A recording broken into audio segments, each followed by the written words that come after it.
Photography is supposed to be more than just something where you pull out your phone and camera and take a snapshot.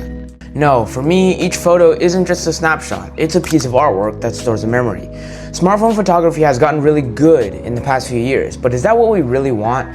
Maybe it's time to take a few steps back and zoom out. That smartphone look, that perfect representation of what a moment was, that is an art. Everything is instant, everything is processed. And in a world of AI and mindlessness, it's the little imperfections that really make a photo feel like a memory that once happened. Because after all, what we're really trying to do when you press that shutter button is trying to capture a memory.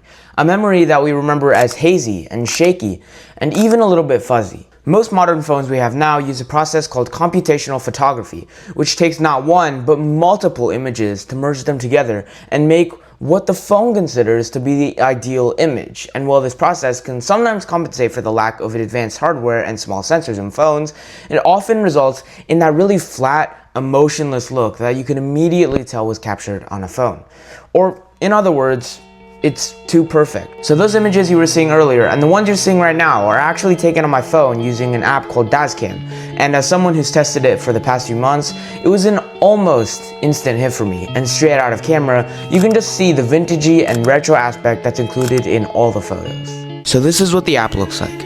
Once you're in the bottom right corner, there's a camera icon you can tap to get into their selection of filters, or cameras as they like to call them. And then after that, you can choose between the photo presets on the top or the video presets on the bottom. And then look at some samples from those filters, change a few settings if you'd like, and just start shooting. I personally mostly use photo filters, and at first it was the FXN preset that really hooked me. Just the way it beautifully, almost diffused the sunlight or let it bloom out was really compelling, even though one could just say that the highlights were just blown out. I also think those desaturated colors captured from this filter were pretty nice, and especially suited for my trip to Jordan, where I saw lots of cool architecture, ruins, and even the desert where they filmed Dune. But eventually, the dramaticness of FXN did get a little bit too much for me, so I tried GRD for a while instead.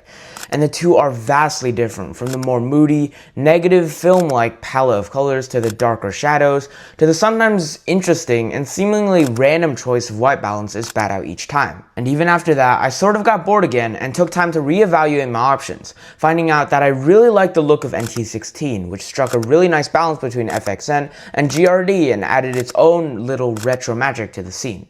I also forgot to mention that pastel-y, dreamy look of CPM35, that saturated, vibrant look of Classic U, and that soft, contrasty look of Insta-C, or however you're supposed to pronounce that. And if you want it, here's the same image throughout all the filters that I just mentioned. This is what I love so much about Daz. There are so many unique and different choices to choose from, and I found myself filtering through them often. It was really interesting seeing what I could take, which can for sure not be said for anything I take in the default camera app. Now you could just say this was all inspired by the resurgence, or should I say movement lately, in compact digicams from the early and late 2000s, and that you aren't really getting quote-unquote better photos from this camera app. So if you truly want better or more DSLR-like photos, I've got a recommendation for you too, which is Adobe's relatively new Project Indigo app. It's free and ramps up the computational photography process to 1000%, taking much more contrasty shots with greater depth than usual. But yeah, back to Daz, it was just a fun little app that can turn your smartphone photography from tapping a screen into a process that you can enjoy. Or to say it differently, you're capturing, all while having fun doing it and trusting that what the camera is taking is good without ever needing to look back on the results to prove it. Because genuinely, this app makes you want to shoot. That desire to shoot is what also inspired this Digicam movement.